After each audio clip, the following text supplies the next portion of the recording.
Today marks the final stop of a 2-month-long act of civil disobedience led by anti-war activist Cindy Sheehan. Cindy, along with a dedicated group, rode their bikes across the country, stopping in dozens of cities along the way to spread a message: end war. The action was called Tour de Peace, and it started on April 4th, the anniversary of the death of Cindy's 24-year-old son, Casey. Casey was among the thousands of American soldiers who lost their lives during the U.S. occupation of Iraq. And since his death, Cindy has devoted her life to ending empire and restoring peace.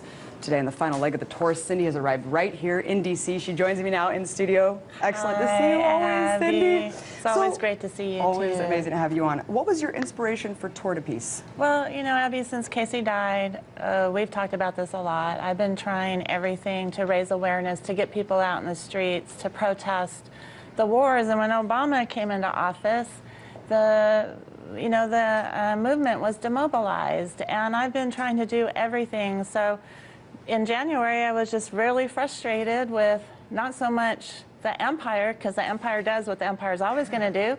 I was frustrated with the lack of response. And so I said, I'm going to ride my bike across the country, because I sold my car years ago. I've been riding my bike. I'm against the fossil fuel economy and things. So we left, like you said, April 4th, and today's July 2nd.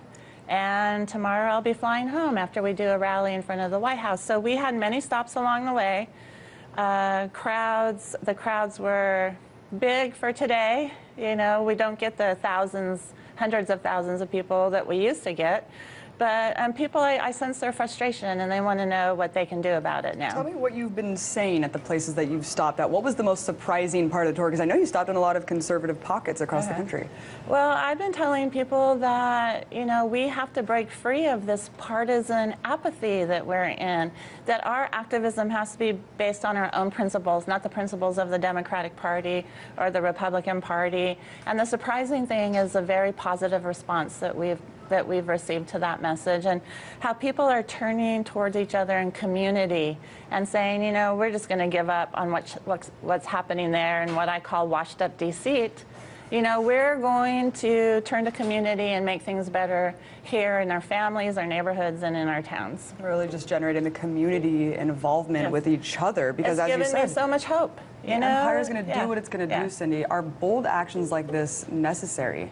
Well, the empire is going to collapse. All empires do. And yes, bold actions are necessary, because we have to form the infrastructure that's going to keep it from collapsing on us. And so, yes, actions like this, no matter, and we have to always oppose what our country is doing. Since we left, there's been so many horrible things that have happened. Bridges are collapsing. Student interest rates for loans are going up. Obama's overdoing his tour de war, and you know, they're amassing troops on the Syrian border. And so we have to break free of any kind of you know, hypnosis, or what I like to call hope-nosis in the system. We have to rely on ourselves and each other, but we still have to actively oppose it whenever we can. I really like what you just said there, that we need to create the infrastructure that needs to be in place when the empire does collapse, because it will. Yeah, all absolutely. arrogant empires do. Absolutely. It's just a matter of time. It is. Obama's upped the drone use 200%. JSOC has extraordinary new powers, new reach. And even after the revelations of the NSA spying, Cindy, people are apologizing for him. Right. What is it going to take? I mean, what more has to be done here? Well, you know, I see millions of people in the streets, you know, in Cairo. And I know that they have it a lot worse than we do here. But wouldn't it be amazing? You know, we're having a rally at 9 o'clock in front of Arlington Cemetery tomorrow. We'll be lucky if we get 50 people. Yeah. You know, there should be millions of people, because what's happening in the United States is important. But our empire is spending billions of dollars every month on these wars, money that could be brought home on infrastructure, education, healthcare, our communities. But this empire and these wars are sucking the life out of our communities, and that's why we have to say no. This belongs here. We have to keep this in our family and our community to make ourselves stronger here, not overseas killing innocent people. And so that's the real frustrating thing, is because we think, oh, so much about ourselves. You know, I've done everything since Casey was killed not even like for one second thinking that what I was going to do was going to bring him back.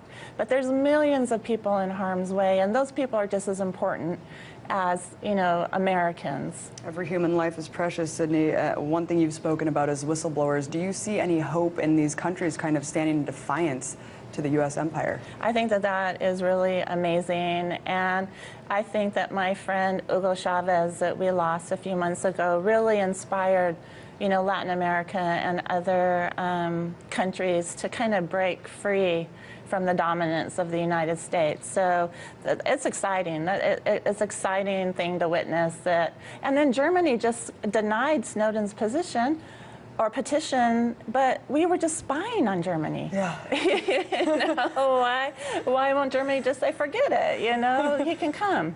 Yeah. And, you know, many of these are in Latin America, as you said. There's this growing leftist movement, really inspired by Hugo Chavez. You know, as a personal friend of his, how crucial is it to see these counter-capitalist forces in the world standing in defiance? It's very crucial, and what is the most important thing is it's a grassroots movement. You know, the beauty of Chavez was that he showed people that they had the power, and he shared the power. Here, if we try to, you know, look at what happened to Snowden, look what happened to Bradley Manning, look what happens to all of us who are in the movement. They try to stifle our voices, stifle any kind of dissent, and it's gotten even worse since Obama's been president.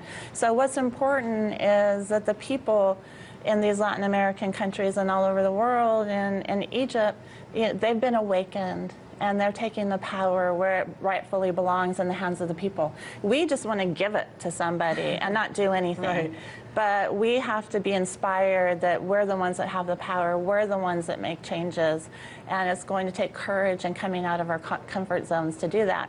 So I've been on a 90-day trip out of my comfort zone, and I'll be sleeping in my own bed tomorrow night. And I'm very excited about that. I'm sure it's going to feel good. There is a mass awakening going on, Sydney, and the one thing I loved about you is your unwavering stance. You never wavered between Bush, Obama. I love you for it. You're an inspiration to me and millions of other people around the world. Thank you so much for taking yourself out of that comfort zone. We all need to do that. Yeah, Cindy absolutely. Sheehan. Thank Toward you, Peace, Abby. everyone check it out. Thank you so much.